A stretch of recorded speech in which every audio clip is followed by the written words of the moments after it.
All right. So speaking of America, this popped into my head while we were talking. The Great American Novel. I've heard two books described as a Great American Novel: Tom Sawyer and The Great Gatsby. Yeah. Well, it's always that's correct. It's always the next Great American Novel. So there's not one. It's always like of a generation.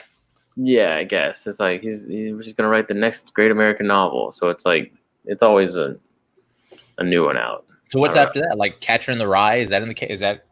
Well, that was actually banned, which is really cool because it had the F word in it. Oh, that's it? That's what got it banned? Yeah, it had the F word, and got it banned from schools. Yeah, I read it a little bit, but I didn't finish it. I like that book. It wasn't bad. I just didn't finish it. Especially the way they used the F word was like really good. It's really like important. It's really cool. I went through a phase of like buying historical novels that I was going to read and then just didn't do it. I should have, but I didn't.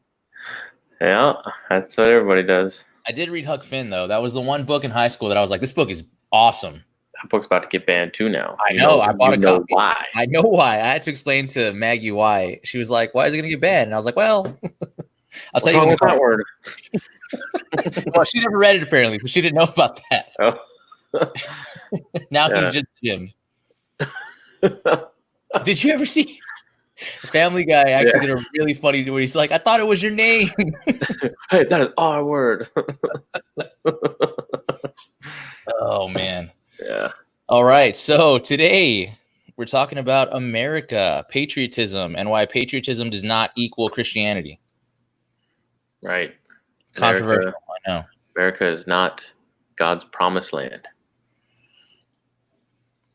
And Americans are not God's chosen people.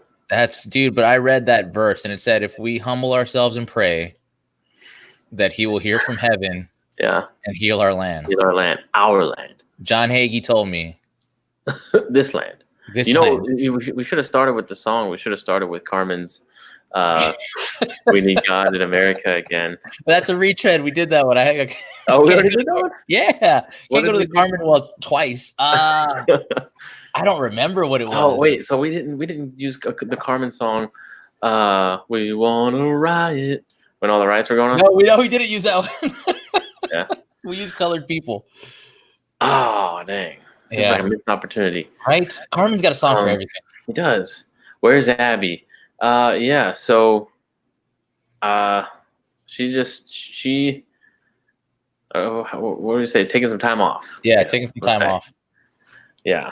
She's not gone. She'll be back. Yeah, she just personal life is getting a little stressful, and especially nighttime. Putting the kids to bed and everything, and just her personal situation is a little different right now, just temporarily right now. And so she just needs break and time to just chill and not have to worry about getting on this and doing stuff and kids crying and which we have kids, totally understand, and absolutely. So maybe we make a point she doesn't like, she'll jump on and she's probably watching while she's putting the baby down. But so where do you want to start as far as just like what would you say, why do you think people think that America and the United States is God's country, God's land, God's people? Like, where's that come from? Why is that a thing? Branding, good branding, mostly. It's on the money. It's in the Pledge of Allegiance. It's use the portraits of Washington praying. It's the whole idea. Christian nation founded by Christians. This must be God's blessed land. Yeah. There's, I mean, like, endowed by a creator is a big one, because I think one thing that separates the United States from a lot of other countries is the idea of rights.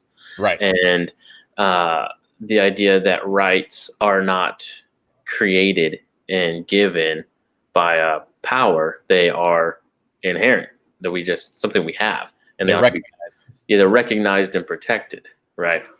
And so that's a big difference That's a big difference. That's the number one. I think like everything, a lot of political division and strife comes from that idea of rights. What is a right? Where does Right. it come from? Is it given? Because the rights that are given can be taken away. So, and as people think that should. So when we're talking about stuff like the right to free speech, it's like, why are you getting so bent out of shape? That's just a right. It's like, yeah, but right, like that, what are you talking about?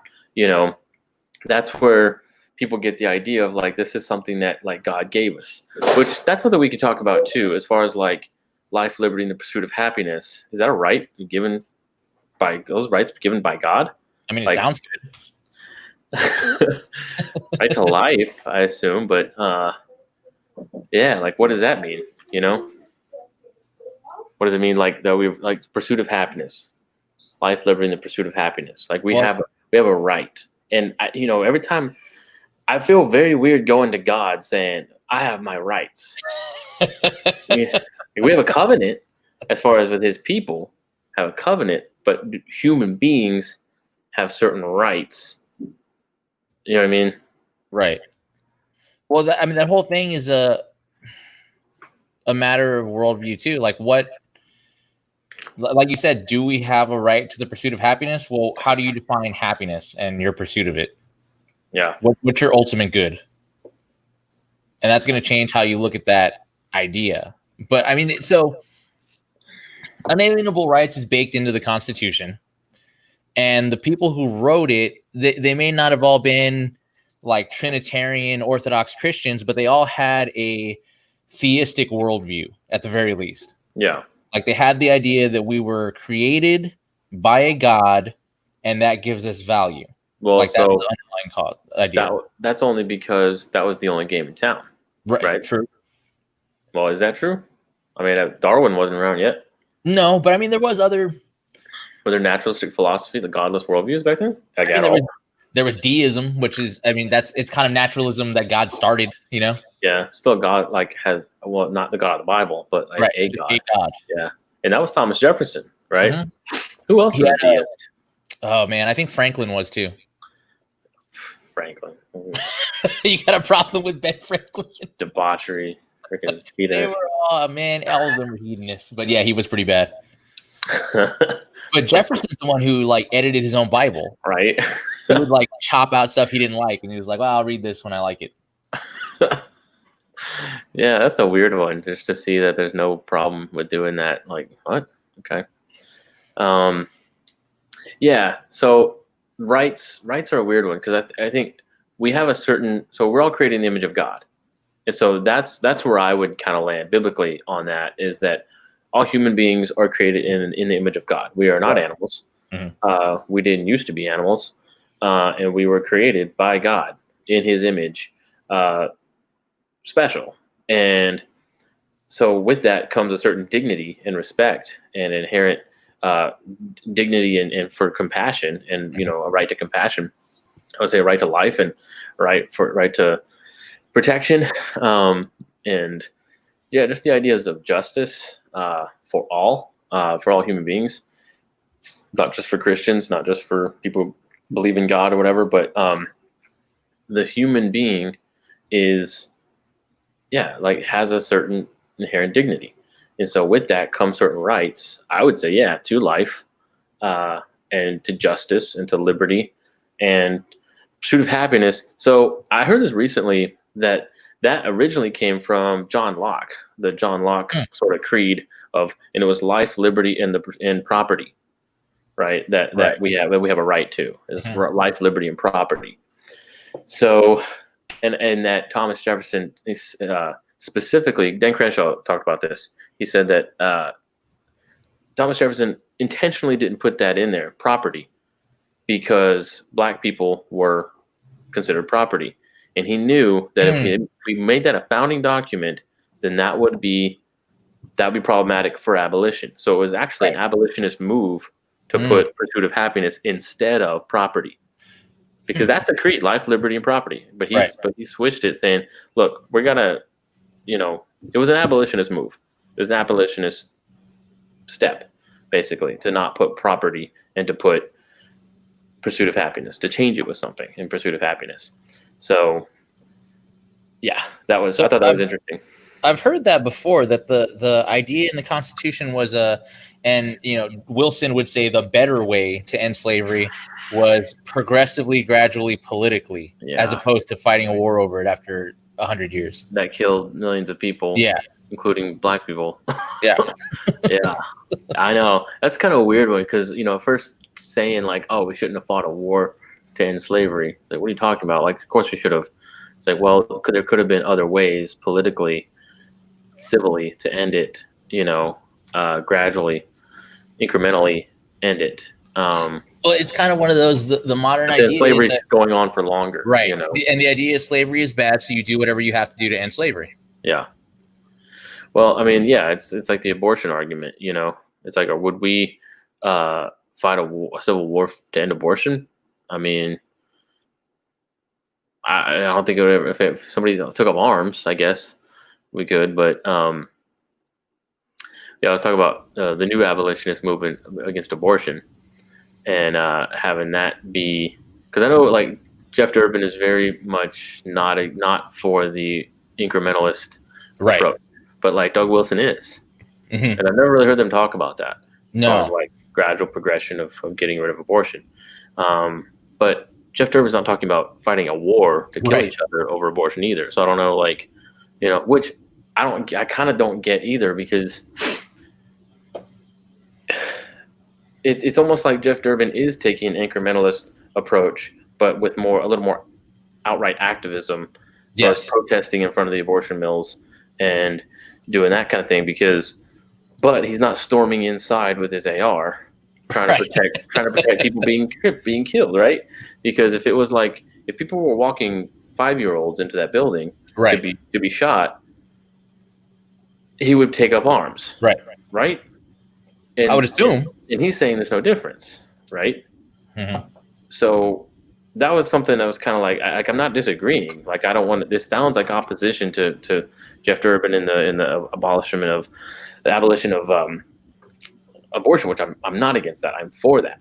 Right. But that's an interesting question to maybe like discuss, is if killing a 5-year-old is the exact same as killing a 5-month-old in the womb, not 5-month-old, but like 5 months along, pregnant, Right. in the womb, and that's what they're doing in that building. Why aren't we taking up arms in a more militaristic, save lives fashion? Right? Someone shoots up a school, we take arms, go inside and get that shooter out. Right? Who's killing children? We believe these abortion mills are doing the same thing. Why are we not?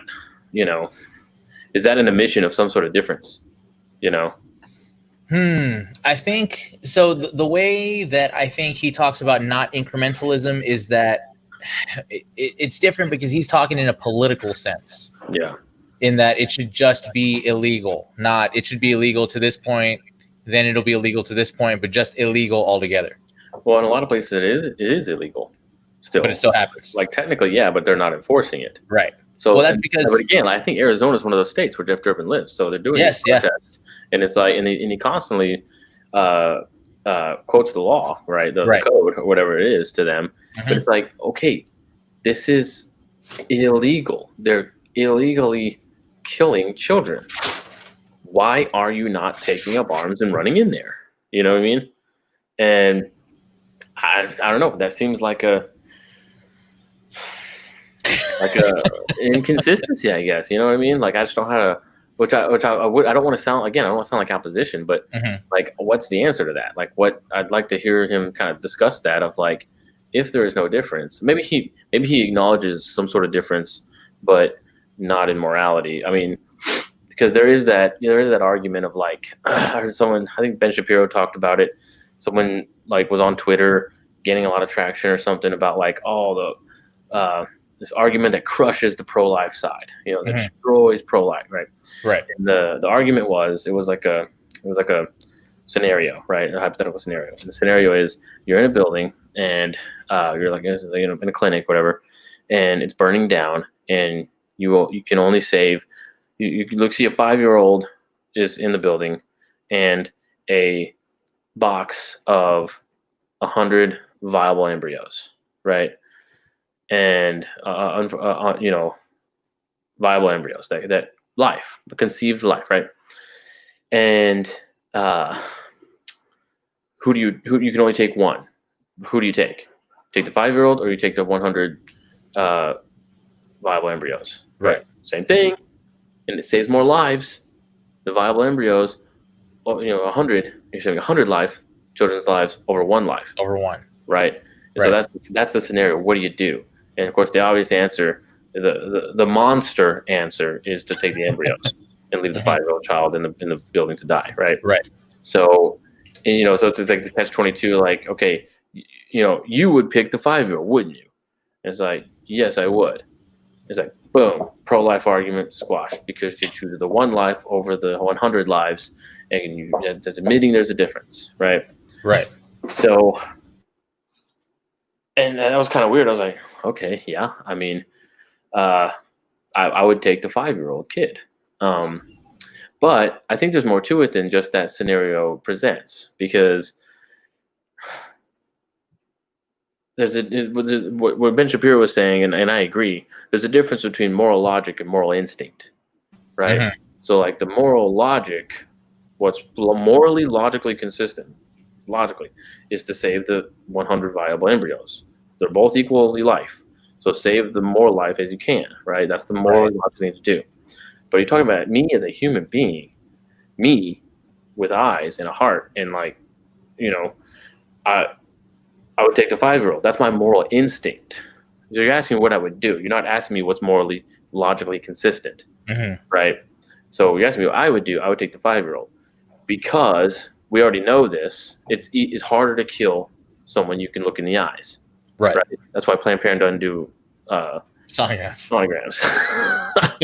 And they know that. That's why they don't want to do sonograms, because it's hard to kill someone you can see, right? So, and that's the thing with the 100 embryos in a box or a 5-year-old child looking me in the eyes, right? There's a difference. There is a moral instinctual difference there, but not a moral logically consistent. It would be morally logically consistent to take the 100 embryos. Right. But you're asking me what I would do. What I would do is take the 5-year-old.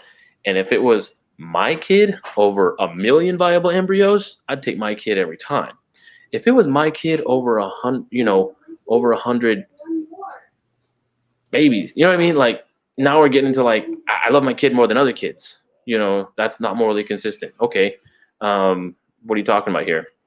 So yeah, that's the whole like argument that crushes pro-life, whatever. Framing of the question is weird, because it gives away kind of their position that they don't, I mean, I guess they do admit, but they don't super admit, that it's asking you whose lives are more valuable, implying that somebody's life is more valuable than somebody else's. Oh, they 100% believe that. Right, 100% believe that.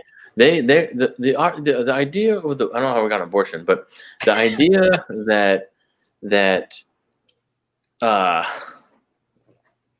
it's not a baby. Right. That's an old argument. Right. That's not an argument anymore. No, there's no one saying, well, it's a clump of cells. Right. If someone is, that they're arguing in a framework about 20 years old. Right. That we know. People know, yeah, this is a living human being. Right. Because what else is it? Got a beating heart and its own set of fingerprints. What are you talking about? So clump of cells, that argument's gone. That argument's not gone because women don't even know they're pregnant until it has a beating heart. Right. Yeah, the baby has a beating heart at 5 weeks. Right. You may not skip your period and realize you're late on the next cycle 5 weeks later or 4 weeks or whatever. The baby's already got a heartbeat. And so most abortions are not done before 5 weeks. That's just a statistical fact.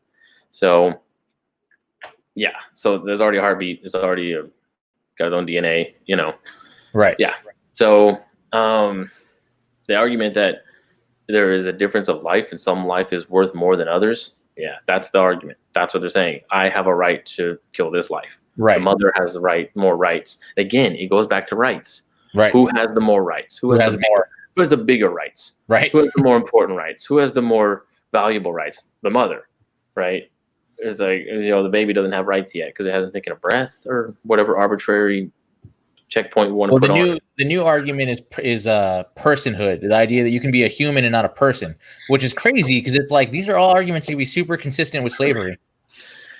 Yeah, like 3/4 person, maybe. Yeah, right, exactly. 3/4 Yeah, 3/5 person. Yeah, weird.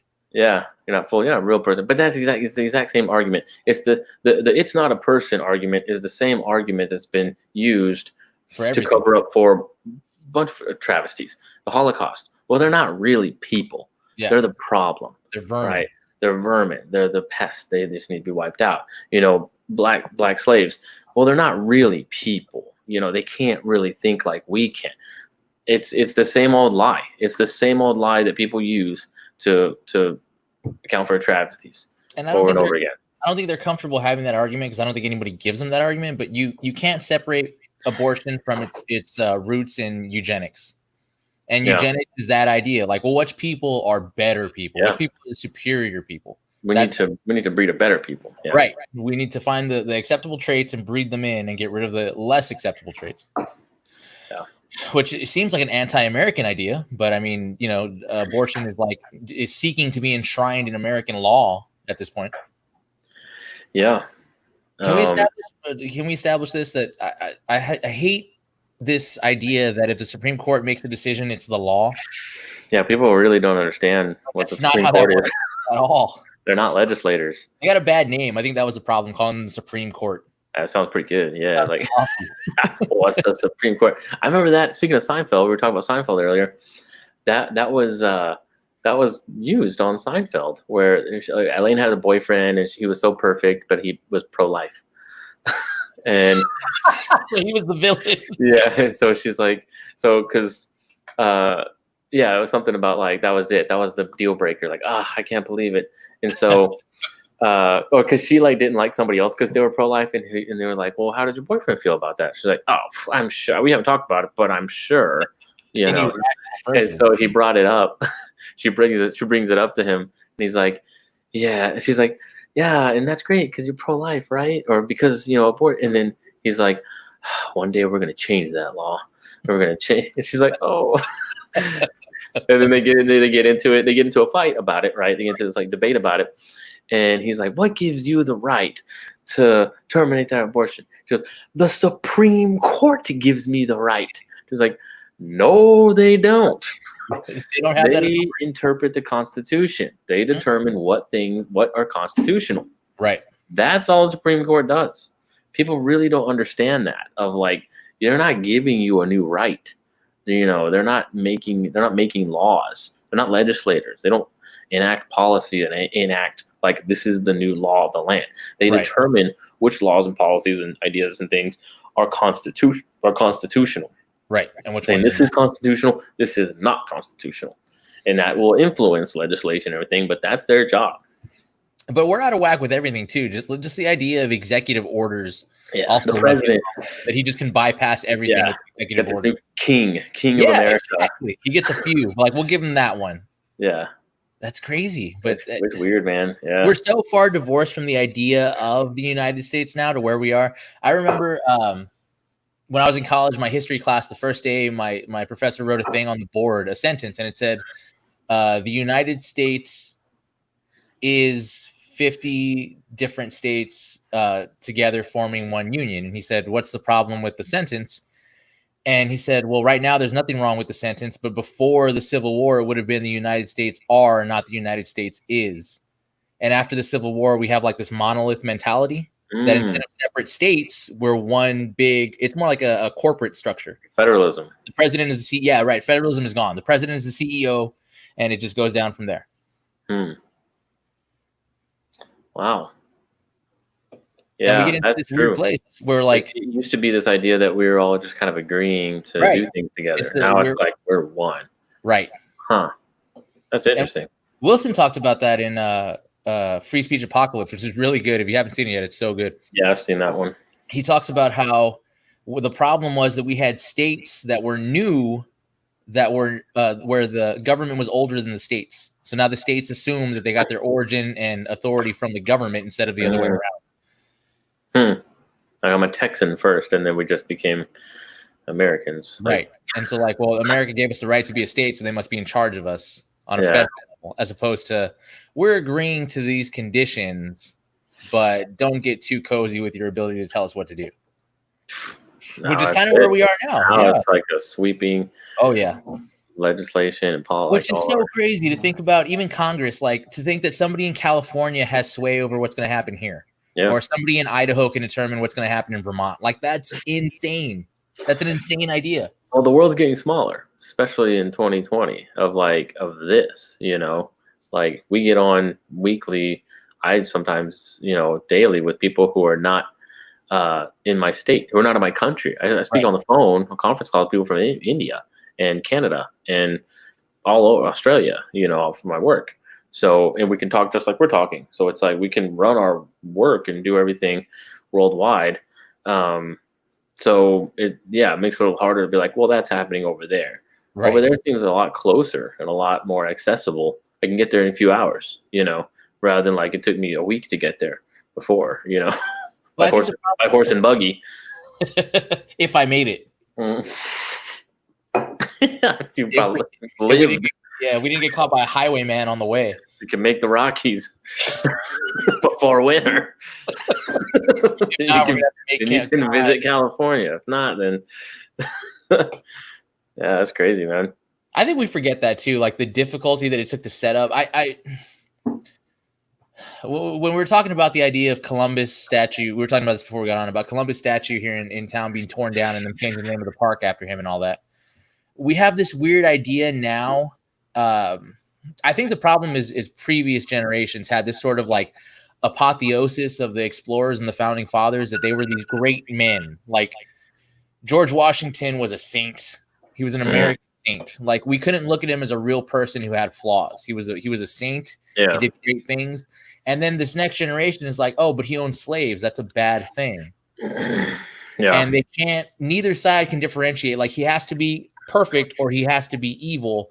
It can't be like, well, like all people, he did some good things and he did some bad things. And that's the history of America. Yeah. But we're at a point now where if history is inconvenient or something bad happened, we have to erase it. Yeah, it's because there's this idea that we it comes from a godless worldview, that they don't believe in evil, right? They don't believe in sin, right? So you can't. There's no hating sin, not the sinner, and there's no separation. Right. It's all materialism, and that's communism. Communism is pure materialism, because all that matters is the redistribution of the stuff. Right. Make sure everyone gets the food, the bed, the house, the whatever, the stuff, the medicine.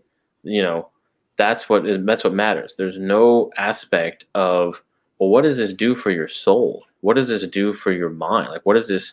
What is like ethereal, supernatural, immaterial concepts? Are just no. It's pure materialism, and that's what a naturalism is. That's what evolution and the Big Bang. That's why it fits all with those things, because all that matters is the material. So you talk about sin. What is that? There's no such thing as evil. There's no such thing as good or evil. You make your own good. You make your own evil. It's all just, humanity. So when you don't believe in evil, you have nothing to attack but the symbol, right? The flag, the statue. Right. So that the evil behind this thing is what we should be against and attack and defeat and rid ourselves of. So what you're saying is there is no sin. It's just the symbol. The person, they can't extract the sin from the physical material person. Right. So get rid of the person, or get rid of the statue, or get rid of the flag, the symbol. They attack symbols because they don't believe in evil. Well, that's the biblical idea. We wrestle not against flesh and blood, but against principalities, powers, rulers of darkness. Like Paul don't believe that. It's all flesh and blood.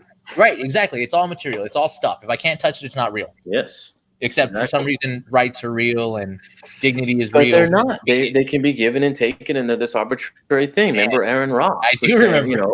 Right? Because they didn't have rights. That black people didn't have rights. They didn't have rights. Until we gave them. But somehow it's still wrong. How is that not? That's racist. How is that not racist? Well, I mean, even the idea of racism, like that's a biblical concept to be anti-racism. Like that, you don't get that idea of anti-tribalism from anywhere but the Bible. Everything else is tribal. Even other religions are tribal. Like Islam is an extremely tribal religion. where you have one sect of Islam fighting another sect of Islam in war. Like that's a tribal idea. Well, Christianity was the only one that kind of tore that down. Like no more tribes. We're all one man in Christ. Yeah, right. Yeah, because that's all you have is your identity group, right? With that, and that's where a lot of that comes from. That critical race theory and identity politics of like, well, you're not you. There's no individuality. There's no individual. You're your group. We're all part of a group. Those groups intersect, and yeah. So the idea that's complicated, and I guess it's where we started, and I kind of want to circle back to it, is the idea that America is a Christian nation. Yeah, because that's the popular argument. That's the thing that people argue against and for, the idea that America is a Christian nation and therefore God.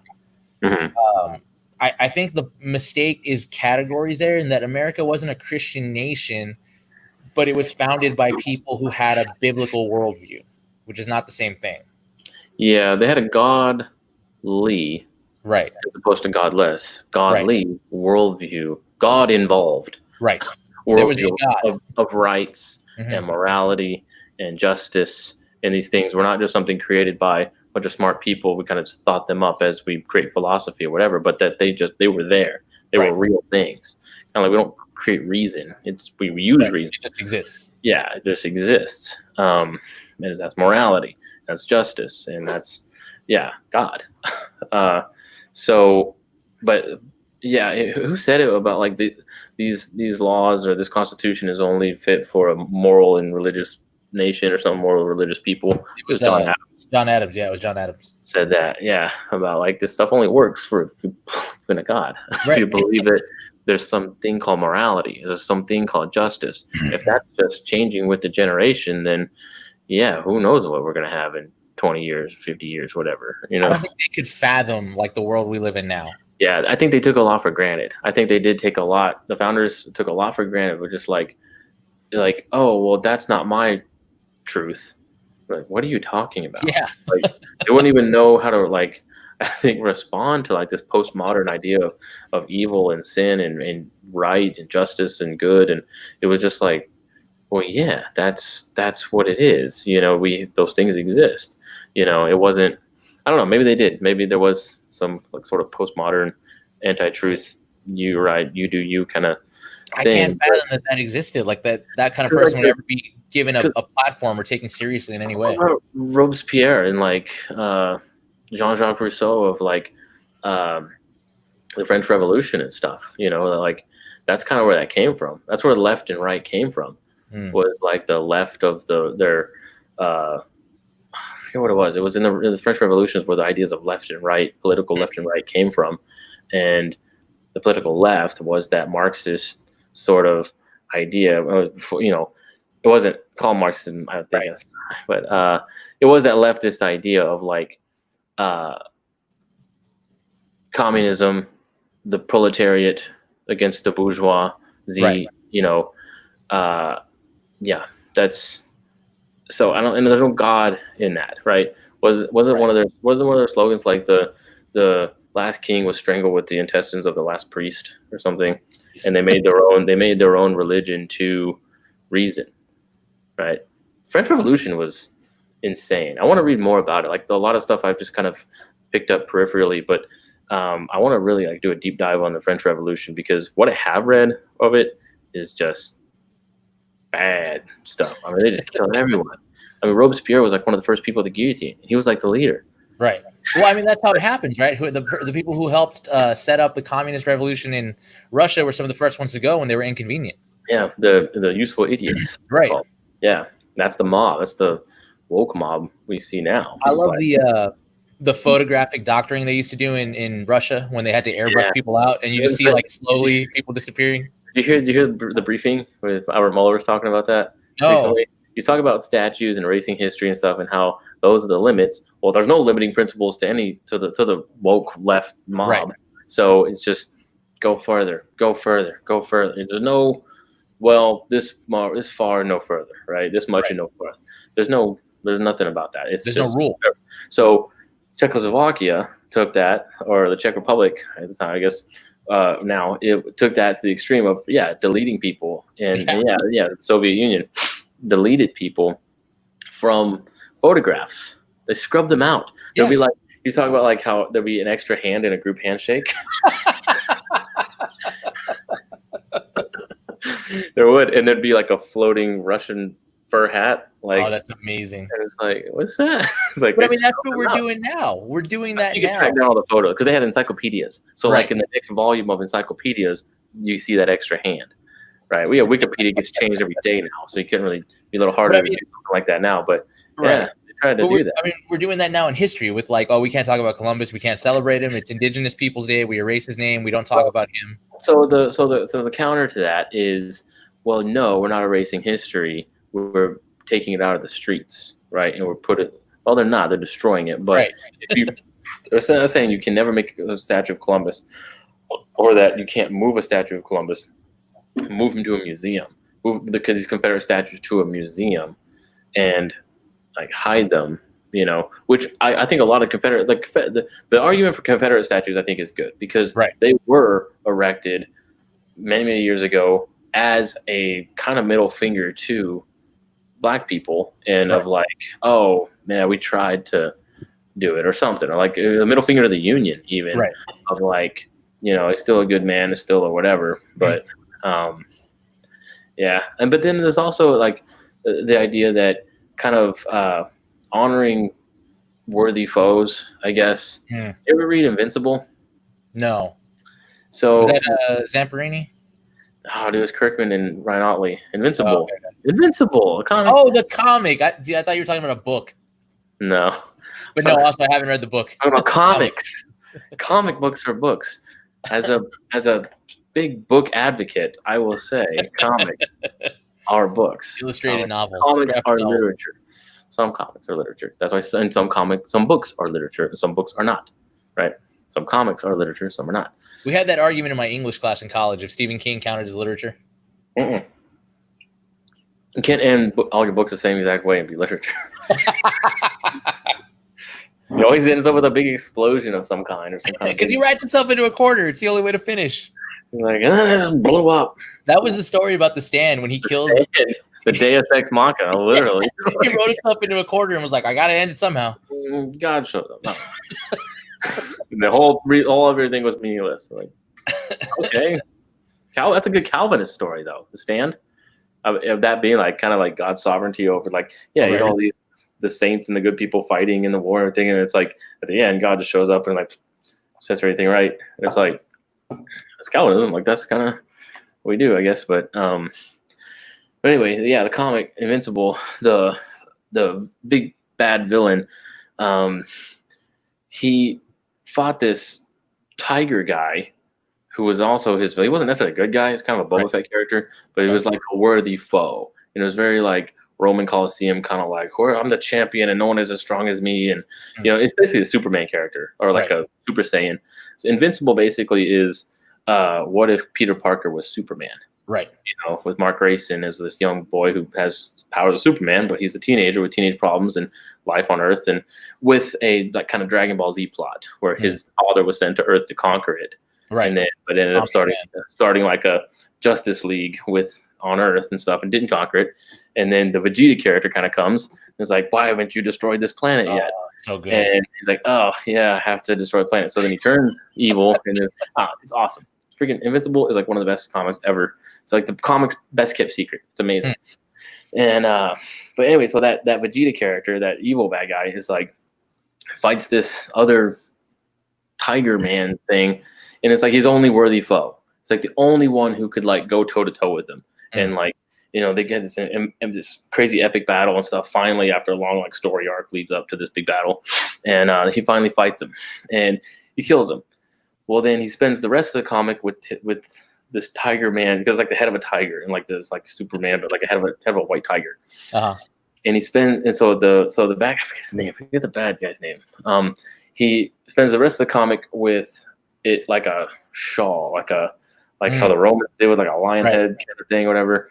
He made it like a thing, like a cape, but it is that like my enemy, like honoring a worthy foe kind of thing. Right. And he's just kind of like a trophy, And I don't know, like, is there some kind of argument that could be made with the Confederate statue? Like, hey, Robert E. Lee was a good fighter or something. I don't know. I mean, was there anything like that of like, yeah, we're totally against him. He was against us, but we're gonna honor him because I don't know. Well, I mean, they had different ways of looking at things back then. Back then, it was we're enemies because we are opposed philosophically, not we're enemies because I have to destroy you and everything that you represent. Like that's not cannot exist. Yeah, right. That's not an idea that exists anymore. This idea that like, well, we disagree philosophically, and we're going to have issues over that, but your humanity is valid. Yeah, that's the old tolerance versus the new tolerance. Right. Someone, I forget. Someone's talking about Marquise, this like old philosopher guy or someone named Marquise came up with the idea of a certain type of tolerance, which is like prohibitive intolerance or something like that, where it's like you're basically the thing, the new tolerance. Your idea can't exist. Like we can only allow good ideas to exist. Right. You can have this marketplace of ideas of, well, I think your idea is bad. I think my idea is good, and we're going to debate that. It's like, no, your idea is not allowed, right? So, and the problem with that is who defines what idea is allowed to exist. That's where it gets really squirrely. Yeah, and that's the thing that I've heard before too that we have to struggle with is the whole idea of the unforgivable sin of the Confederacy is slavery. Right. Yeah. And we have to be real about the fact that the Confederacy was fighting for the right to own slaves. Like that can't be understated. It's in the documentation. It's in the literature. This was a war about the right to own slaves. Yeah. Right. The whole reason to secede was because their rights were being impeded on. Well, which right are we talking about? The right to own people. That was the right. So that the unforgivable offense is slavery. I forget who said it. I would have to find their name to quote them, but they were talking about how if we go to the Bible, the book of Philemon is a letter written to a slave owner. Yeah. And Paul still talks about him in a loving way as a good brother. Yeah. Like he didn't see that as an offense that was insurmountable. Yeah. Now he did change the relationship that he had with the slave and kind of instruct him on like, this is what you are now. Yeah. Not what you were before. But it wasn't like, well, you own this man, so therefore we're cut off completely. Yeah. I think the idea of slavery, too, didn't always mean the chattel slavery of the American South. And that's the only context we have of slavery. Right. That's the only, when you say the word slavery, we're thinking roots. You know, we're thinking like, that's it. That's what slavery is. Stop. But remember the movie Gladiator? Yes. Remember his guy, his like right-hand man guy? Yes. That was a slave. Right. So, and you think like, what? Like, yeah, that was a slave. He was not like an employee. I mean, as far as I know, but that context of their relationship, I think fits more of the Philemon slave, like of ancient slavery, at least in a lot of ways. I mean, there was abuse and there was, of course, but, and there was class system and all that, but I think it was more like that. And when we talk about ancient Israel, that too. And also the further back you go before prisons, slavery was a big part of people's criminal justice system, civilization's criminal justice system, especially the ancient Israelites, as far as, so their law, murders and rapists and pedophiles and things were put to death. Right. You put to death. There's no way around it. That easy. Like, there you go. And you kill someone, you murder somebody, and it's proven by 2 or 3 witnesses, then you are put to death. That's an easy one. But destruction of property, theft, those kind of more civil crimes, whatever, were usually you had to pay it back. So if you stole something, you had to pay it back, and plus double, right? And then, or if you destroyed property, you had to pay it off or you work it off, right? And that was a form of slavery because you couldn't leave. It wasn't like, I'm not paying you. You're working off a debt. You owe me, and if you leave, I'm going to beat you, right? Right. Every prisoners riot, and the wardens beat them back. Like there is that that I'm going to take physical force on you because you are a prisoner in a sense, right? And you're not free to go. You're not free, right? Just like a prisoner is not free, right? So in a lot of ways, our prison system is a form of slavery, right? You know, it really is. As far as historical context of slavery. Well, the 13th Amendment has a clause like there's no slavery in America except for prison labor. Prison labor is okay slavery. That's a clause in the 13th Amendment.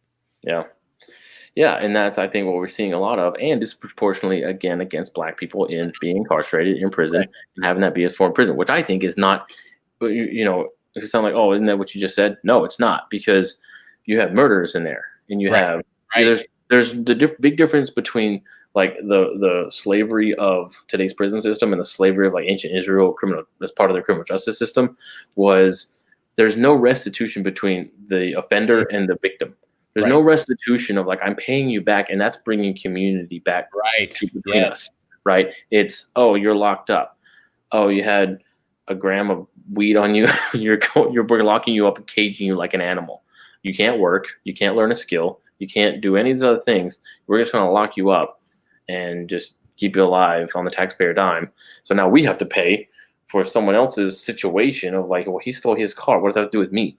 Where you're paying for his meals now, and like in prison, he's like, okay, like that's a much worse slavery situation of prison than what ancient civilizations had as part of their restitution of the community. And a lot of slaves, and it gets after 7 years, no matter what, you're free. The year of Jubilee, right? Well, what's crazy about that is they had the option to not leave if they didn't want to. And most didn't, and a lot didn't, because it was either, hey, I've got this like patron now, basically, I'm living on their estate. They've given me a job. I'm working the land. I'm doing this, and I have my family, and it's a pretty good life. Hey, that's me with Oracle, right? They're paying me. And it's got good health insurance. I have a choice to leave, but I'm not going to. Do I like the job? Not really. Do I own the production of my labor? No. Right? That's a form of slavery. It's like I'm pulling crops and I don't own them. Doesn't benefit me in any way. Well, I'm doing my work for the big multi-billion-dollar corporation I work for, and I don't own any of that. I can go get a different job or do whatever. But yeah, I think that was a lot closer. So we're talking about like, as far as slavery, the American slavery, first of all, everyone involved in the American slave trade by biblical punishment and justice put to death. Because that's the biblical law, is if you steal a man from his country, you put to death. It's a death penalty. Well, that was everybody in African slave trade. Well, the uncomfortable part of that is that the people who were supplying the slaves were other Africans. Who were stolen, though. They stole them from their lands. Exactly. So the one tribe steals another tribe's people and then sells them to the Europeans. Yeah, they all put to death. Like if everybody participating in the theft of a human being from their land or from their home, you're put to death. And that just takes care of all of the American South. So every American slave trader ought to be, by biblical standard, be put to death. And that's there you go. Not to mention the atrocities against fellow image bearers that they did, So when we talk about what I like how America is God's chosen land, and how much we would put to death in the Americans in the antebellum South. What I like what you said though is the idea that the slavery in ancient Israel was the idea of restoration, right? It was supposed to reestablish community. There was restoration involved, but that's a Christian ideal. Criminal and victim. Right. There ought to be restitution between the two. No, that's revenge. That's a Christian ideal. Restoration is a Christian ideal. That only comes from a God-fearing worldview. The world can't give you restoration because that's not a worldly ideal. And I think the problem with America now is that we have these ideas that we inherited from people who had a worldview that had God in it, but we don't have that worldview anymore. So now we have ideas like justice, but we don't have a basis for justice. We have an idea like environmentalism. We need to protect the environment, but we don't have the idea of stewardship because that's a biblical ideal. We don't have the idea of restoration or work or, investment in the way that we would if we were still Christianized in our thinking. Now we have things are only intelligible in a Christian worldview. And without it, we're just kind of scraping it, reaching in the dark. Like, well, what does it mean? What do we want it to mean now? What does it have to mean now? Yeah, we've chopped down the apple tree and keep going back for apples. It's like, that's not how it works. It doesn't work that way. Stuff comes from somewhere, and it ain't atoms swirling around. And I guess, and the Puritans kind of, when the Puritans did get here, they did kind of have the idea that they wanted this to be a Christian nation, right? The whole idea of coming here was like, okay, well, this is where we're planting our flag. We're going to build a Christian society, and it's going to spread out from here. Now, obviously, that didn't happen, but is that a bad thing to strive for? I guess.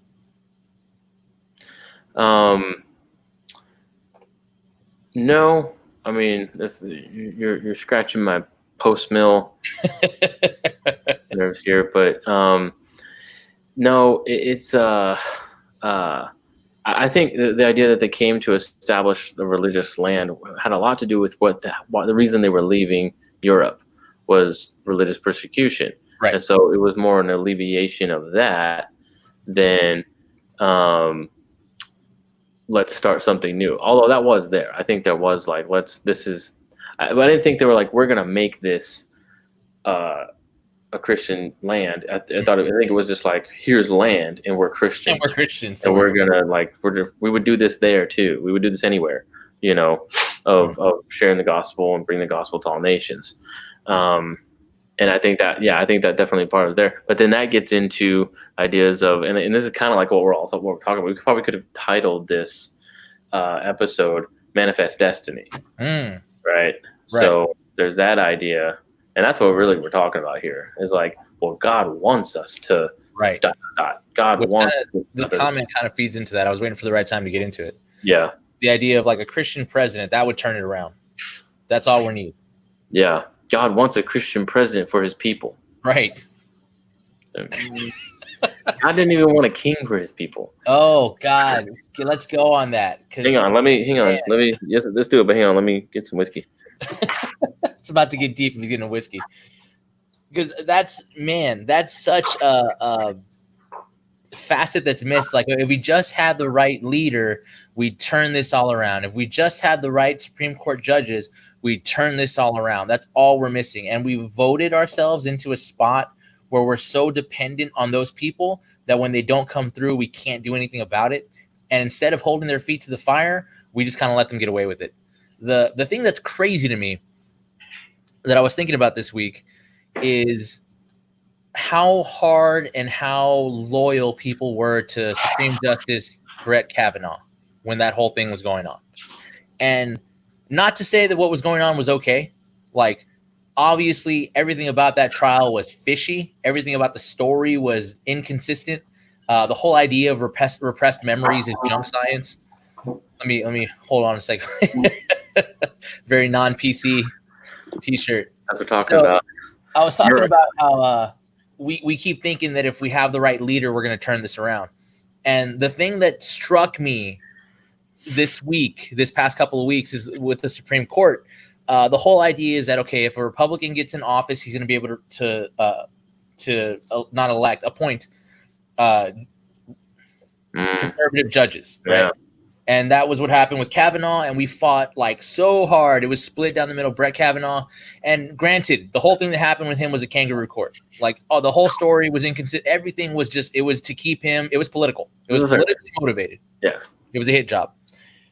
But he gets in, and what does he do with his position? We're like, well, we have the spot now. This is what we wanted. He pushes through very woke ideology laws. Like, it still goes through the Supreme Court. We didn't accomplish anything. We still have abortion. Now we have gender as a legal classification, which I don't think people realize how much that changes everything. Like, it's a legal classification now. Yeah. That's so bizarre. So we keep putting our hopes in Saul. Like, if we just get Saul, if we just had a leader like the other nations, we'd be able to turn this thing around. Yeah. That was a big thing. Everybody was freaking out. Like, if Brett Kavanaugh gets on the Supreme Court, it's going to be like The Handmaid's Tale. Right. Yes. Is it women? And like, there was like this massive hysteria of like, he's just going to change. Again, it goes the power of the Supreme Court they don't have. Right. The misunderstanding of that. And then also, he's a conservative guy. Oh my gosh, it's the worst thing. And women are just going to be subject, going to go back to 1950 or whatever. And the whole time I was thinking, like, are you crazy? No, we're not. I didn't have as much faith in Brett Kavanaugh as they did. Right. Of that, like, he would end abortion. You end abortion, like, are you crazy? He's not going to end abortion. Nope. Like, we're not going to get that lucky of Right. having a Supreme Court with the backbone to do something like that, and he's just going to go with the culture and go with whatever's happening right now. And so and then guess what happened? He didn't, he's siding with all his woke ideas and stuff and his weird, godless worldviews. And it's like, of course, like, I don't know if anybody's surprised. I don't know if anybody, same with Gorsuch and stuff. And like, that was the big thing with Trump was like, well, but Gorsuch, but Gorsuch. Oh, he said this horrible thing about people and like, he said this horrible thing, he said that horrible thing, but Gorsuch. Right. Well, what but Gorsuch now? Sex in 1964 means the trans bisexual. Like, what are you talking about? Thanks, Gorsuch. Thanks, Trump. The only like good things that people were looking for, like, oh, but this for you, oh, but conservative judges. Yeah, so what? Obviously, it's not doing anything if they're all going to just sway with the current woke culture or whatever was blowing in the wind right now. That's going on with our current society. Like, it's not going to change anything. And those were all the points for Trump. So now I'm like thinking, so what's the point? What are my reasons for voting for Trump? Well, and I think people have a short memory too. Like Roe v. Wade was pushed through when we had conservative majority in the Supreme Court also. That's like, it didn't make a difference. Bush. Right. Like, who are you talking about? End abortion. Then abortion's not ending. Right. It's still here. If anything, it's worse. Because now more states are pushing through, like the time frame is further now. We can get it for any reason we want. There's less restriction than what we were supposedly getting. Yeah. So it's just insane to me that we keep thinking like, well, we just don't have the right leader. It's almost like being a radical right is the same as being a radical left. Like communism's not bad. We just haven't had anybody do it correctly yet. It's like conservatism works. We just haven't had anybody do it correctly yet. Yeah. How many times are we going to try this before we realize it doesn't work? That's a really good point. Yeah, that makes sense. Oh, jeez. But the isms are the problem. I always, my kind of philosophy is that any ism is human beings trying to fix their problems without God. So like feminism is trying to heal wounds between the sexes by our own power without God. Conservatism is trying to keep everybody in line without necessarily using God. We'll use them for a slogan because it sounds good, but we don't necessarily need that to keep everybody in line. Traditional family values. Like, what are you talking what tradition are you talking about? What tradition are we coming from? Yeah. It's crazy to me. But we're in this point where it's like, okay, well, who do you want? Because we got two godless candidates. So which one are you going to vote for? Like, yeah. Are you cheering for the Persians or the Babylonians? Who do you want to be in charge? Yeah, man, I mean, it's nuts. Like, yeah, it's really hard. Like the Babylon Bee put it really well. It said like, Christian voters are left with a choice again of between two parties.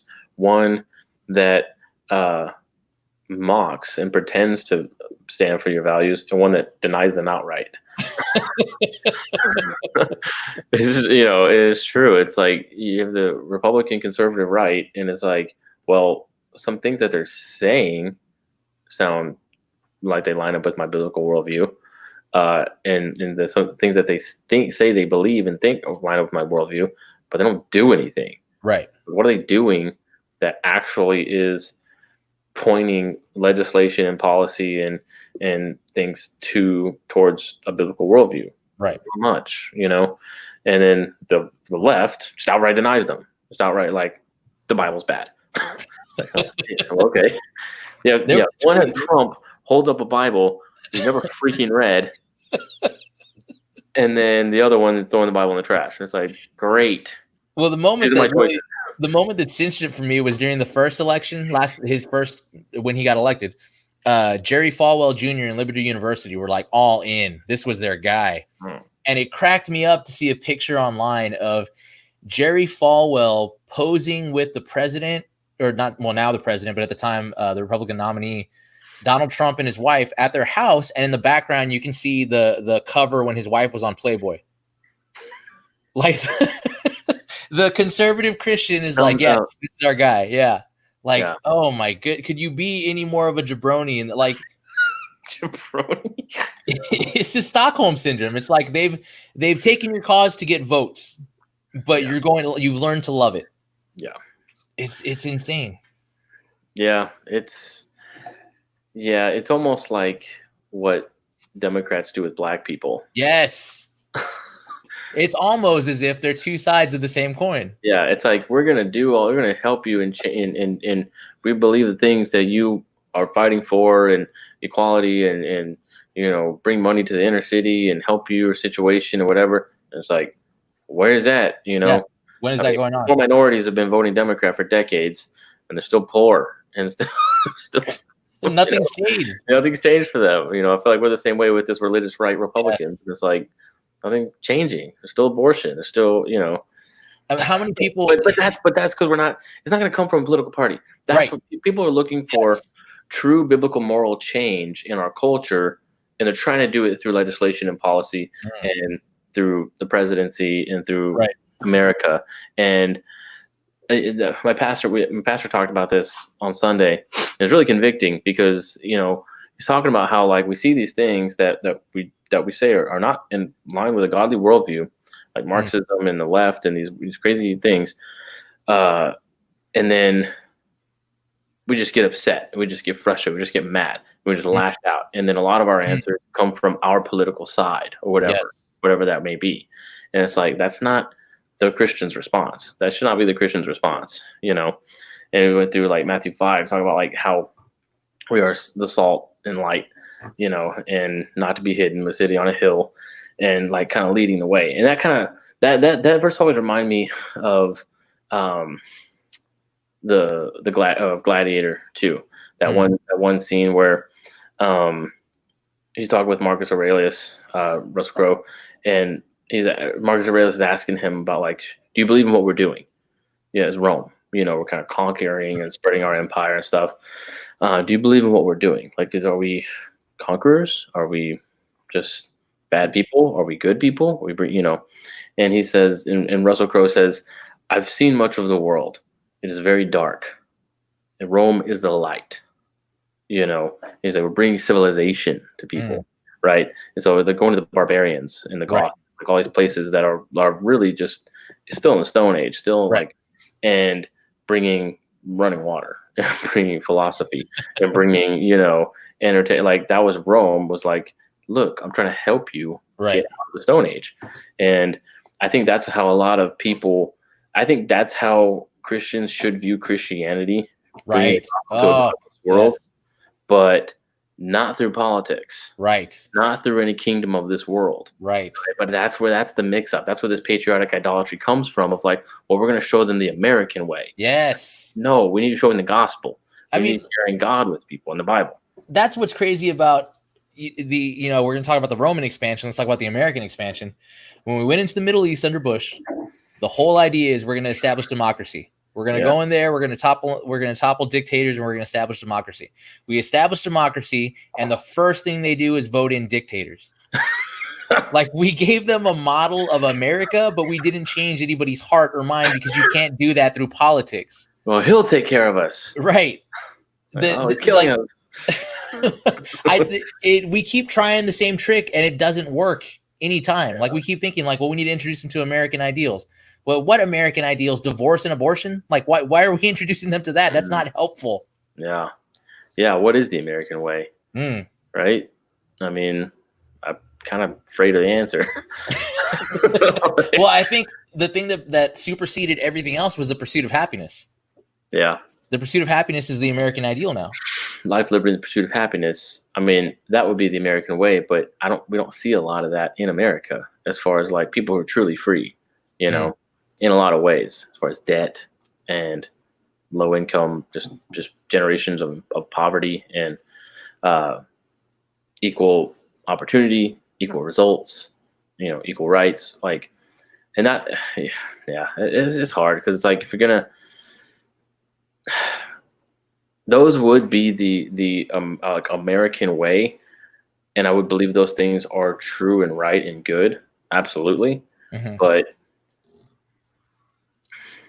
it's this materialism that gets put in, right? It's this like man-centered, earthly kingdom-centered kind of mentality that gets here. So we're not trying to truly liberate people from sin Right. from the death and their sin and trespasses. It's we're trying to bring democracy to them. We're trying to Right. bring apple pie and baseball to them. It's like, oh, okay. I mean, that's sure, but that's how about true liberty, true freedom, true justice? And that's only defined in the Bible. Right. And I think we forget that like apple pie and baseball are the result of Christian philosophy having an influence on America. Like the good stuff that we have comes from the fact that our foundation was built on that idea that there was a creator, and it didn't just give us rights and dignity, but it also gave us responsibilities. Yeah.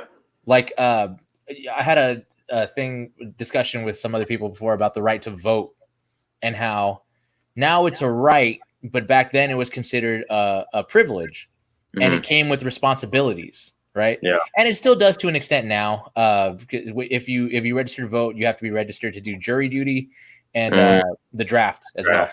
Right. So there's some responsibility in it. But back then there was more responsibilities. Like there was the idea of bucket duty that if a fire broke out. Yeah, you might get drafted. That's a real duty. I'm not getting drafted. I got a faulty pancreas. I ain't going nowhere. Well, then your rights just drop down. They're not putting this guy on the front lines. Get half a vote. What if they? I always wonder, what if it gets bad and they're like, "Nah, we need bodies. Just go out there. Take a bullet for an able-bodied guy. Just get in the way." 1A, frontline infantry. That's the It's a Wonderful Life. Mr. Potter is on the draft board. 1A, 1A, 1A, 1A. Is there, man? No one got filled out. Is there a better idea of like the American ideal than It's a Wonderful Life? Oh man, yeah, that's a good little window into that, like compassionate versus cold-hearted way to do things. Yeah, and that's the dichotomy is that all George Bailey wanted was the pursuit of happiness. Like he was going to get out of Bedford Falls, he was going to leave behind the building and loan and his dopey uncle. Yeah, and he was going to get out of here and do big things. But because he stayed out of a sense of responsibility, he saved the town. Basically, what do you think about his father, though? That was his conflict, and that was his thing of like he had big dreams for himself, and you could kind of see how that might have been selfish, right? And he spent his whole life not wanting to be unselfish, but was. But forced to out of duty. But begrudgingly being giving and unselfish and whatever to the townspeople and to whatever. He hated it. He hated his life, right? I wish he was never born. And so, but what do you think about because there's that part when his father dies, and Mr. Potter is talking about okay, well we need to get rid of this building and loan because they're just giving loans out on a handshake, and to their friends and to whatever. And it's like, we're trying to make money. We're trying to increase profits for shareholders and that whole thing. And George's big speech in that time was we're trying to help people out. You're telling them to wait and save. Wait and save for what? Till their children get old and leave them? Till they're too old and broken down to do anything with this house they bought? But that would be the responsible way to do it. Of well, save money and don't get in debt and don't whatever. But he's saying well, we need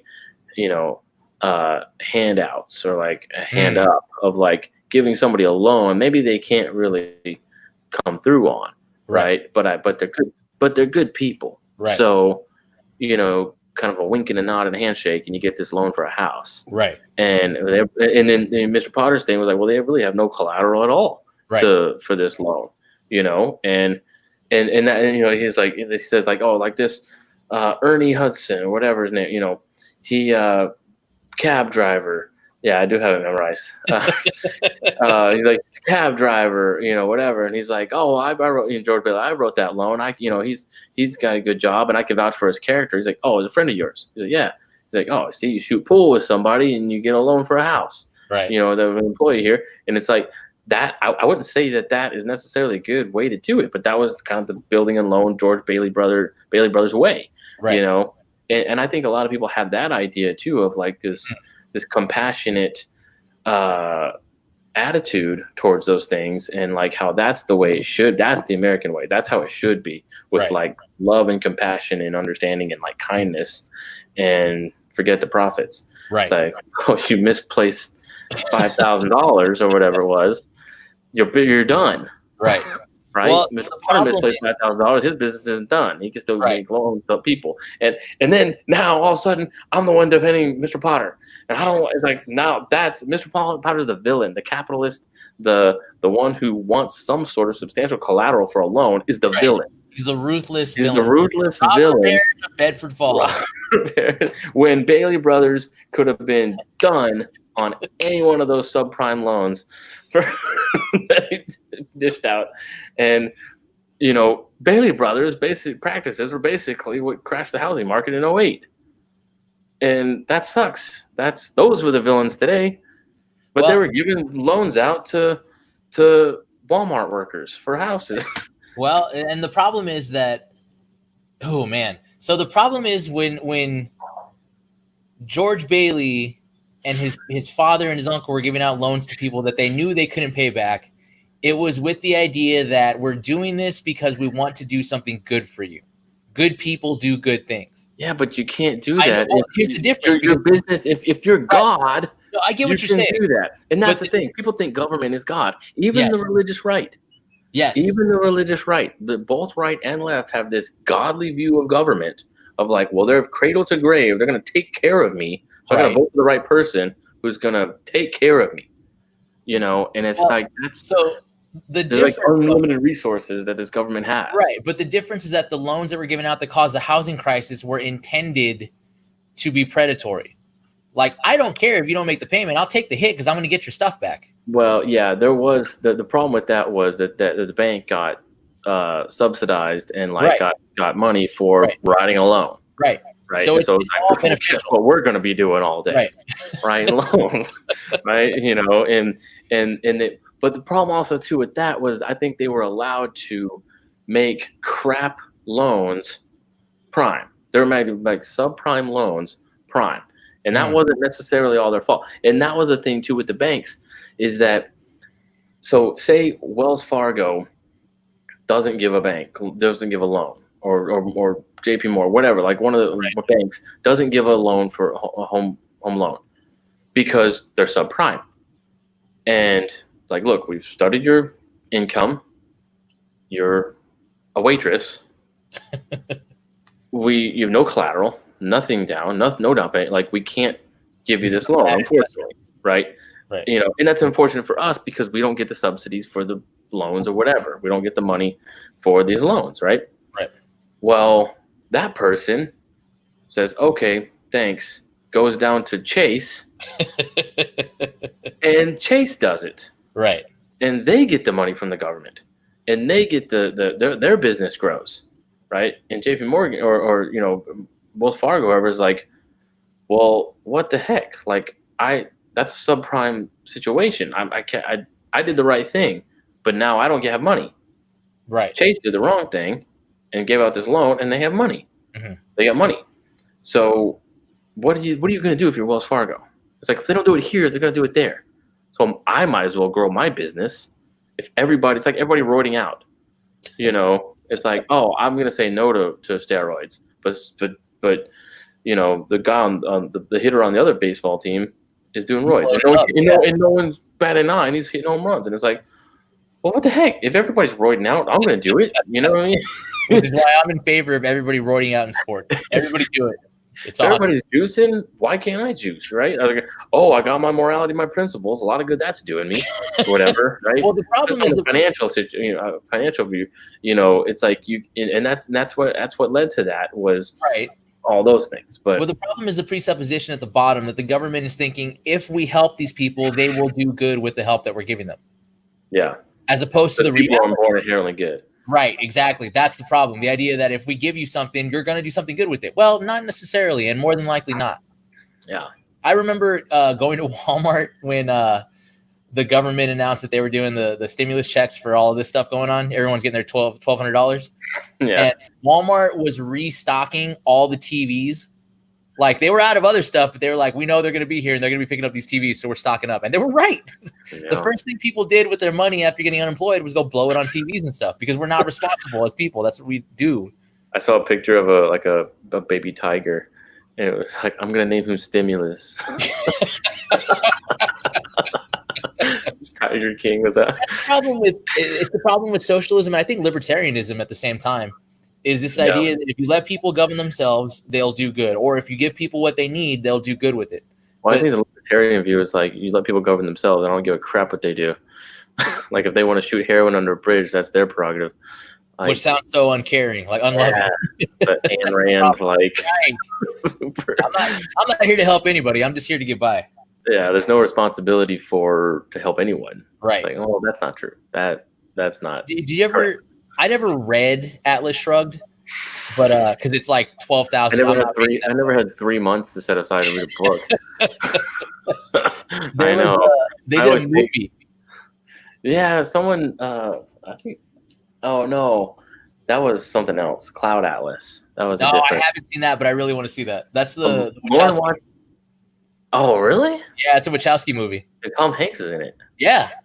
That's why Lauren watched it, and she was like, "Oh, it was weird." They use the same cast to play different characters in different time periods. I'm already annoyed. Yeah, I know, right? But anyways, so I'm watching Atlas Shrugged because I'm like, I'm gonna watch this and see if it's worth investing my time. When did that come out? What was that? It was like years ago. It was on Netflix. I don't know if it was an indie film that they picked up or if it was a Netflix original, but like 10 years ago, like 5-6 years ago. Really? Yeah. Huh. No fanfare because who reads Ayn Rand? But so there's a point where you get to see how miserable. I don't even remember the main character's name is. But John Galt. No, John Galt is not the main guy because that's the whole thing, isn't it? Who is John Galt? Oh, he's like the ideal or whatever. I just know the name John Galt from Atlas Shrugged. Yeah, I don't even know the main guy's name. It's irrelevant. He's a stand-in. She wasn't writing a novel. She was writing a philosophical dissertation. Oh. So you get to see how miserable his life is because his family are all freeloaders. Everybody takes his money. He's the only one that produces. They're all lazy layabouts. And then, him and his wife have a horrible, loveless marriage that nobody, they don't care for each other at all. She doesn't respect him. He doesn't care for her. Yeah. So he goes on some business retreat and meets some other hyper-capitalist woman, and they have an affair. And that's supposed to be like the high point of the movie. You're supposed to be happy that they got together, even though it's an affair. Because it's like, but they have the right idea, so they should be together. This is how this works. Like it's the pursuit of happiness. What makes you happy? Well, this thing makes me happy, and they're lazy layabouts anyway. So who cares about them? They're nothing matters that they do. They're not contributing to society in any way. Yeah, that's weird. Like libertarianism, I think I'd be a I'd be a libertarian if there was an objective moral standard. Right. For libertarianism, there's no objective moral standard. No. With libertarianism, it literally is that you do you kind of thing, and it's like, well, I'm not responsible for anybody else. Right. It's that like pragmatist kind of self-sustaining, self-centered, self-reliance.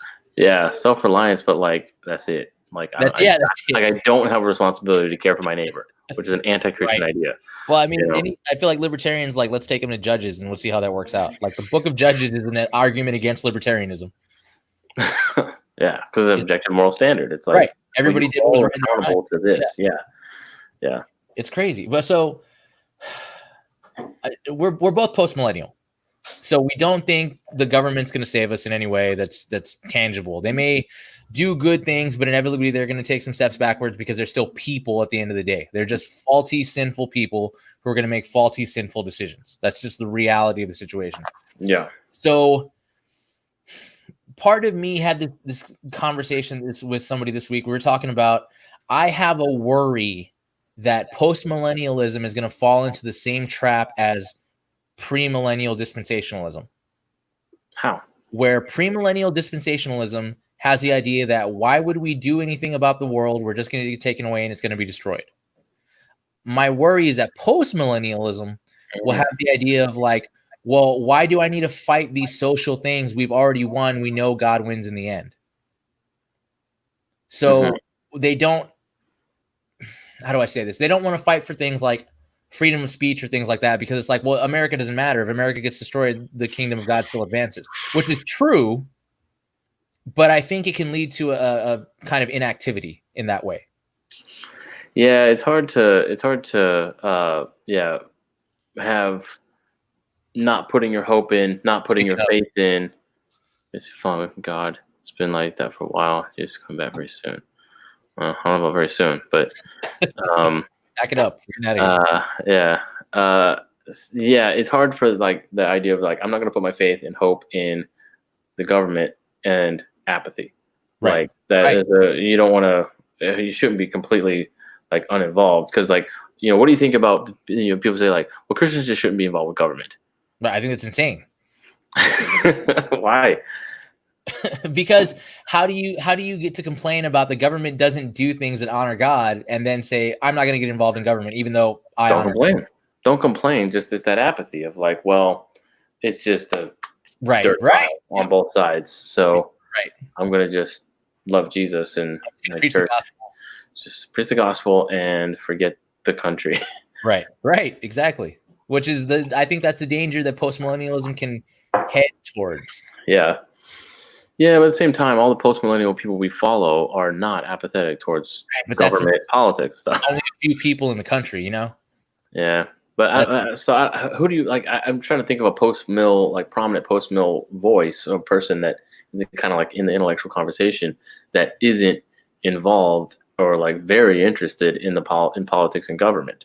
Like everybody is, Rush, like Rush Dooney and like Greg Bonson and all these people like they're pretty sub. I don't know. They're just they're post-mill. Post-mill. I think someone's pre-sub that they're post-mill. They must be post-mill. But James White's not. He's pre-sub. Yeah, I don't think James White knows what he is yet. Yeah, I'm all mill. All mill. Yeah, that one. Got to talk about Leighton Flowers again. All mill. I don't want to study it. That's MacArthur had a quote this week about how post-millennialism is incompatible with Calvinism. And I was like, what are you talking about? Yeah. Because MacArthur is full pre-mill. Yeah, but is he like he's not like Dispy pre-mill. He's not like Left Behind. He's not Left Behind guy. He's very much not post-mill. Yeah, but is he like John Piper and like post-mill is not popular, bro. Like no, I'm aware. It's it's not. A lot of people aren't most things that are correct are not popular. So yeah. So yeah, it's hard not to be apathetic because I always hold it in my head like America could end tomorrow and that does nothing to Christianity, and we're concerned with the gospel and Jesus, following Jesus, do what he says, and the Bible and absolute truth and Christianity and the kingdom of God. That has nothing to do with America, in like American politics or whatever. But at the same time, I think America in the United States is getting a lot of things right, and I think we should try and do those things that are right, that line up with the Bible, and that's it. Like, don't worry about everything else, and don't put your faith in it. Vote for it. Like, I think Christians should vote, but vote your values, vote your biblical Christian worldview values as much as you can, whatever that means. Should Christians run for office? Yeah, I think so, but again, it's like when you get there, you're going to have the backbone to actually say, I'm doing this because the Bible says it's right. Right. Well, so you're not going to last 5 seconds. Real sure. Right. Yeah. Well, how crazy is if you want to run for office and actually be consistent, you're not going to get very far, I think. How crazy is that we have so many people who profess to be Christians in the country, and if we had a president who was like, well, we're running on biblical principles, they probably wouldn't win. Boo. Yeah. No. They probably wouldn't win. I mean, that's like, sure. Like, so, Christians should run for office, but if you're going to stay consistent with what you actually believe and why you believe and where that truth comes from, I don't think you're going to last very long. And it's like, but it's like, okay, like, but maybe you will. I don't know. Like, who might have thought that about these insane woke leftist ideas? That's true. Defund the police. I'm not going to get far with that. Now you could probably run a campaign on defund the police. You know what I mean? You know what I mean? With 50 years ago, like, are you crazy? You can't say that in politics. Well, now you can. Well, maybe one day you can say, I'm going to do this because it's right with a biblical worldview, because the Bible says this right. Hmm. I don't know. I mean, crazier things are happening right now. So You where know? There's one thing that 1,000 genders and defund the police and and it's taken off. tear That's the down game. George Washington and Grant statues, and we're applauding you. But you know what the difference is? Crazy. That doesn't require anything of me. If we get rid of everything, if we get rid of what came before, if we run on those platforms, that doesn't require me to do anything. I can do whatever I want. If someone runs on a biblical platform, it's like, what you're telling me, sin and repentance. Yeah, you're accountable to something. Yeah, that requires stuff, and I don't like that idea. Yeah. I like God when he protects my freedoms, not when he tells me not to do things. Yeah. Yeah, I think we do have this more just like traditional American view, and we've that's been blended with this Christian view, because I think so many things do fall in line of like our inherent rights as image bearers of God. You know, I think some of those things do fall in line, but then some don't, and then they're just like, but we're not willing to admit when it veers, right? Right. We're willing to admit like, oh, well, that's not biblical. You know, it's like, well, Right. it's on the religious right. What are you talking about? How you gonna disagree with, well, you know, whatever. The religious right. Oof, boy. Yeah, I know. Well, I mean, the problem with the religious right is they look a lot like the Pharisees. Yeah. Like, Well, and that's what my pastor was saying too. He was like, forget about how you're gonna look, right? Because you're never gonna please everybody. To some people, you're gonna be too conservative, and to other people, you're gonna be too liberal. So you can't be like, and that's it. Like he said, if you're following Christ, you're not gonna fall into a party box. Like you're just not. Like things are gonna sound too liberal and they're gonna sound too conservative, but they're gonna be biblically aligned, right? And that should be our concern, despite where it falls politically, you know. And honestly, I think the party politics of like this binary choice of left and right and whatever is kind of being skewed, you know, because I wouldn't consider Donald Trump a Republican, a conservative Republican. Right. He's not. So it's like, what is he? I know that's what he ran as, and people swallowed that whole, but he's not. He just literally isn't. So it's like he is this third party, but the left hate him. Right. You know what I mean? He's not a Republican conservative, but the left hate him. So what is this guy? He's not like, he's a third party candidate. Right. And he won, right? Bernie Sanders, same kind of thing. He's not a classical liberal Democrat, and like, you know, Democrats hate him. They're constantly sabotaging his campaign, right? He's too out of their box, but he's running as a Democrat, and the right hates him. So what is that guy? You know, you've got these prominent candidates that are coming up and winning who don't fit into these traditional boxes. So that's so crazy that, hey, who knows? Maybe Bernie Sanders is a career politician in the United States of America as a democratic socialist. Like that's insane. Openly in favor of bread lines. That's insane. Openly in favor of bread lines. Well, bread lines are fair, right? Everybody gets what they need and nothing more. I don't see what bread lines. The line is bread. Oh, my favorite Bernie Sanders impersonation is Ben Shapiro's. he goes right into it. And get vanilla pudding. And it almost goes into like an Asian accent. Yeah. He turns into Mickey Rooney up there. Bill the Butcher, freaking Gangs of New York. Whoopsie daisy. That was the apology. You hear Apologia Radio did the like Bernie Sanders or Bill the Butcher. So they'd read a line in the person. They'd read a sentence, a quote from either Bernie Sanders or Bill the Butcher, and you have to figure out if it was who it was. Wretched Radio did a thing this week where they were like, "Is it a Hillsong song or is it a modern pop song?" And I failed because I thought for sure it was a Hillsong song and it was a Celine Dion song. Oh man, it sounded so similar. Or they didn't play it; they just had the lyrics. And I was like, "Well, you can't make it this obvious. It's obviously a Hillsong," and it was a Celine Dion. Yeah, a lot of songs we changed the word "Lord" with "baby." Yeah. It'd be a top 40 hit. Like, Well, that's Lauren Daigle, right? You yeah. say I am loved. Well, who's the you? That doesn't matter. It's you. Whoever you You, want. baby, you. You I mean, yeah. I mean, God. So, what do you think? Because one of the things I picked up from Wilson, and I think is an important thing to not forget, is about the idea of strategic battlegrounds, right? Like, you don't want to put all your effort into a thing that doesn't accomplish anything once you win it, right? Yeah. So, for instance, we put all of our effort, and when I say we, I say American evangelicals, put all our effort into getting a Republican president nominee. We did that, and it hasn't done anything for us. Right. All that effort, all that campaigning, all that was wasted. He held the Bible. He held, I think he held it upside down too. He held the Bible in front of a church. In front of a church. Who is? I think Babylon. Right B after he gassed a bunch of people. Babylon B had the joke that the real offensive thing wasn't that he held a Bible, but that it was in front of a Methodist church. Yeah, super liberal. Like, yeah. So what's a right after he tear gassed a bunch of peaceful protesters. Well, I mean, what are you gonna do? Joe Rogan said he was holding that Bible like a dirty diaper. Well, he has that weird. As big of a man as Trump is, he has like this weird effeminate motion to everything he does. Yeah, he does his little like. Yeah, he does. I love when he wants to emphasize a word too, and he like makes his mouth real like China. Very weird.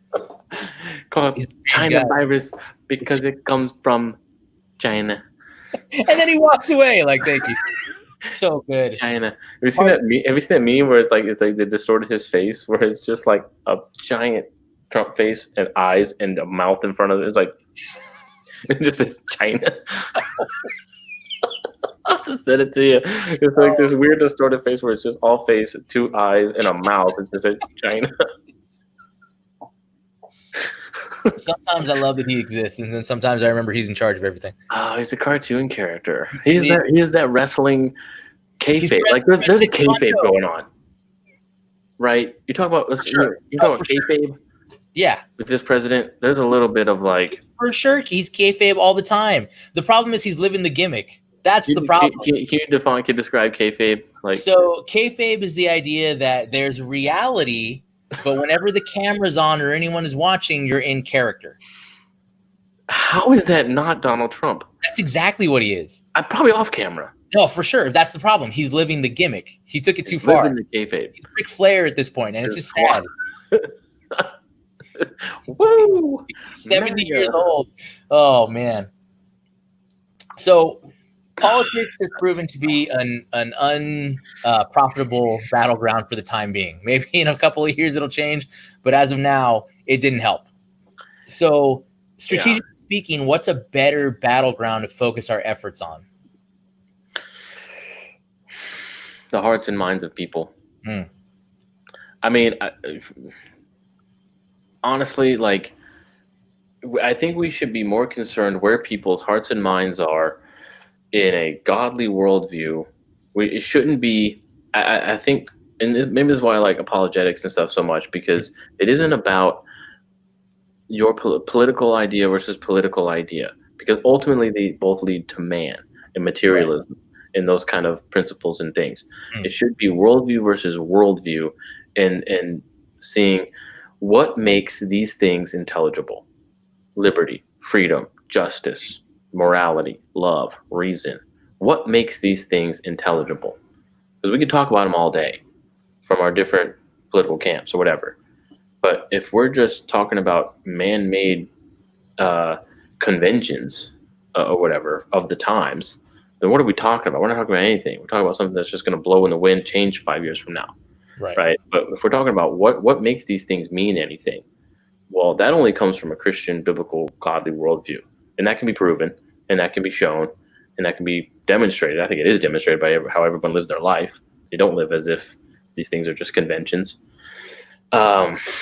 So I think we should emphasize more on that, sharing the gospel, sharing biblical truth, no matter how unpopular to any party, right? Sharing a biblical truth of compassion and kindness that might stray from the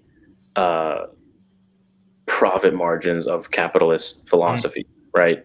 Right. Because it will. I mean, sometimes it will. There's the materialism again, right? I mean, that's the Jesus give to everybody who asks and don't expect anything in return. Yeah. What are you talking about? I need a return on my investment. It's not transactional. Right. Love your enemies. What? Mm. You know? What do I get out of that? Yeah. It is this grace-filled, hope-filled, biblical godly worldview that I think we should be promoting. And, sometimes it's going to look too far left. Sometimes it's going to look too far right. But we can't worry about that as much as we can. It's so hard to. Right. People so fast to put you in a box. Right. Label you something and call you something. And it's like, look, just shake that off and share biblical truth. And another thing is you have to know biblical truth and know how these things line, what aligns with a biblical worldview, right? And the only way you're going to do that is from reading your Bible. Right. We're going to attack this and like win the culture war or whatever with scripture, with truth, right? Well, I mean, it comes back to that idea of like culture wars, like we talked about before. Just like there's only one kingdom, there's only two cultures. Yeah. The culture of God and the culture of the world. Yeah. So if you're fighting for like a so there's only one culture. God's culture, God's kingdom, and rebels to that culture. Okay. Rebels to that kingdom. Right. They don't have a culture. They don't have a kingdom. They're chaos. Their kingdom is Chaz. It's chaos and anarchy and a materialist. We're all matter in motion. It's like, yeah, no kidding. And sometimes that matter in motion is a bullet to one each other, or a fist in the face or whatever. I think that's the problem with like the Republican ideal too, is that we don't want to change hearts and minds. We just want well behaved. You don't got to like it, but this is how it is, right? Yeah. And that's the problem, because you just have a generation of people who are resentful to the law, and then eventually they're going to take over and say the Democratic Party and social liberals are very good at the long game. Yeah. Right. So that's why we have this idea of like this education has been taken over by Marxist ideas. Why? Well, because they played the long game. They got into a place where it was strategic. Yeah. They could shape the minds of young people. You're not going to change an old person's mind. You're going to change a young person's mind before it's molded. I think part of that too is have children. Christians make disciples. The second part of that, don't send them to school, to public school. Don't send them to school. Yeah, because that's the thing. Because all those people, the godless worldview is not having children. They're killing their children, right? In mass numbers. The Christians are having children. Now, that's only helpful if you don't send them to the people who are killing their children and indoctrinating them with a godless worldview, right? So have children and homeschool them, or whatever you can to not, these government schools are like, you want to stop the secularization of America. Every Christian, pull your kid out of public school. Oh man, but I can't afford my 4-bedroom like that. You're in that 2-income trap. The materialism again. You're in that materialistic pursuit. The pursuit of happiness is the highest ideal. Pursuit of stuff. It's like, I need my new car. I need my 10-bedroom house. I need, whatever. I like that, like a picture of a boat and a Hummer, like a big house, and it's like I can't afford the homeschool starter pack. My mom homeschooled 2 kids, working 3 jobs as a single mom with no college degree, barely a high school degree. But that's what I don't want to hear it. Like, it's just what your kids' minds and souls worth to you. There was when I was still sometimes I see anti-vax things from anti-vax people pop up on Facebook, and I know they were praising these ladies in California, I think it was, who were getting arrested because they were protesting at the Capitol and refusing to leave because they were protesting the idea of mandates for vaccines for public school. And I was like, well, why don't you leave California? And the attitude was like, well, we can't do that. It was like, well, why? Like, what do you care? You want to get arrested. Yeah, but you don't want to leave California. Move. There's 49 states where you can do whatever you want with your kids, but you're married to the idea of this California life. You don't want to leave that. The weather's pretty good. Right? 70 degrees in the winter is not bad. I love my kids, but not 70 degrees. But not 101 temperature in Arizona or Texas. No way. And I think that's what, Jesus talks about when he said, anyone who doesn't count the cost before they begin is like somebody who decides to build a tower and then doesn't take into account how much it's going to cost them, and they just become a laughing stock. Yeah. Like that. I think a lot of us are like, I'm all in for God. I'm for this Christianization of America. And then we're like, wait, it's going to cost me things? Yeah, it's gonna be hard. I didn't know there was work involved in What is this. this whole persecute? What? No. I don't like that. That's Can we not end me. this? And then we're Yeah. talking Jefferson again. It's cutting up Bibles. Yeah. Yeah, man, it's crazy. I know that's the big thing is like, well, I can't afford to homeschool my kids. Well, you're probably in a 2-income trap, living off this 2-income lifestyle, and your wife is working a job you really don't like, but you got to keep these cars and houses, so that's it. And yeah, there's that. And also, well, I'm not qualified to teach my kids. I don't know how to teach my 5-year-old. You know, what are you talking about? I mean, like, you're not talking about teaching kids calculus yet. You know, you can there's resources for that. But again, didn't you go to a public school where they taught these things? So you're telling me you went to a public school and you didn't learn anything, or even learn at least even enough to teach your kids basic principles of these things. Now you want to send your kids to these public schools so they can grow up not know anything either, not be able to teach their kids? It sounds like a vicious circle of dumbness or something. Or you know what I mean? Like well, first of all, in public schools, you're not taught to think. There's government schools, you're not taught to think. You're taught to pass classes and be a cog in a machine. It's question and response. They're molding you in these government schools for either a cubicle or a prison cell, right? Either way, you got to ask someone to go to the bathroom, right? Or like, you have to, you punch in, punch out, wait, sit, stand up, sit down, wait. But government schools are not training anyone to be their own boss. No.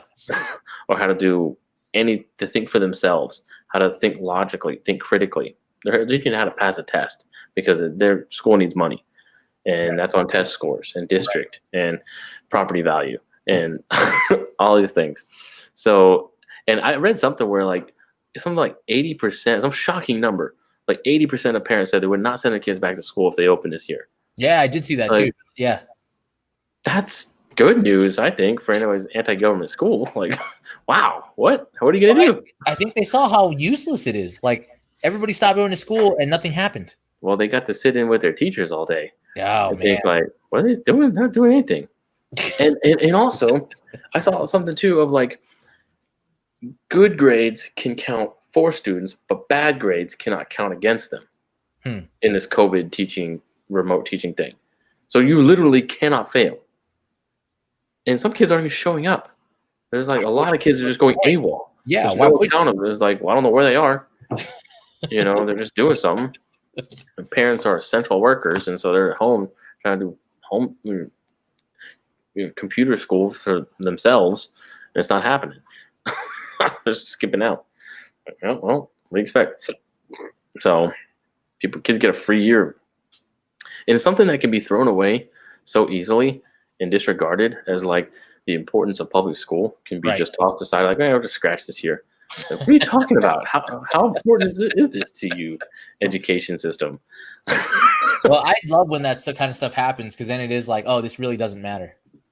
Yeah. It's like, wait a second. I thought this was like crucial. Like, I'm going to die if I don't pass this test. So, well, now you're going to die if you go take the test. Right? Yeah, exactly. It's insane. All right, man. Well, so better wrap up. America. So that's where we're at right now. What? We're anti-American. We're opposed to everything America stands for. Wait, man. Back to back World War champs. Boom. So yeah, I think we need to remember and think going forward. I wouldn't rather live anywhere else. Oh, absolutely not. Not anywhere else, and not in any other time. I wouldn't rather be a black guy in any other country. I wouldn't rather be a gay guy in any other country. I wouldn't rather be, you know what I mean? Like, I think we're doing a lot of things right as far as that goes, as far as rights and compassion and kindness for our citizens overall. No matter what mainstream media might tell you, like the statistics are there. Like, it's better to be all these marginalized groups in America than pretty much any other country. Right. So there's a lot of things going right. I mean, I'm glad I'm born here. It's like, I'm proud. Are you proud of America? Well, I don't know. I'm glad I was born here. Right. I got lucky. Yeah. I would rather be born anywhere else.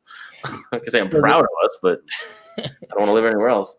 The real problem, and I think where we landed to wrap it all up, is that the problem with America is that we keep looking at America as our savior and our ultimate kingdom. Government is God. Right. Yeah. When in reality, we're citizens of the heavenly kingdom first. Yes. And our God is God. Yeah. That's who the ruler supreme is. Like, what if we really took that seriously? Like, Mm. I'm a citizen of the kingdom of God first. Then I'm an American. Then I'm a Texan. Then I'm a San Antonio, whatever. Can we be a Texan first and then an American? Texas can still secede, right? Yeah. We have the option to leave if we wanted to. Just checking. I think Texas should secede, and Dan Crenshaw is the president of Texas. Oh, man. Oh, that would be awesome.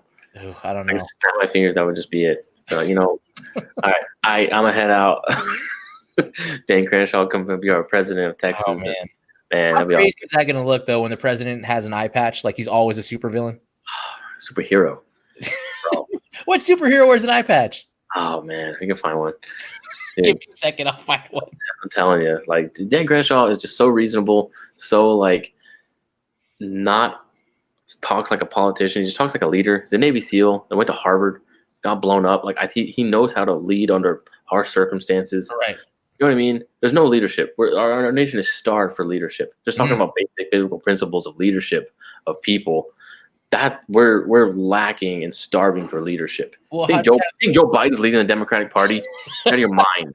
Someone's leading him to the bathroom. How's he going to lead the Democratic Party? I think Trump is leading the country right now. You're out of your mind.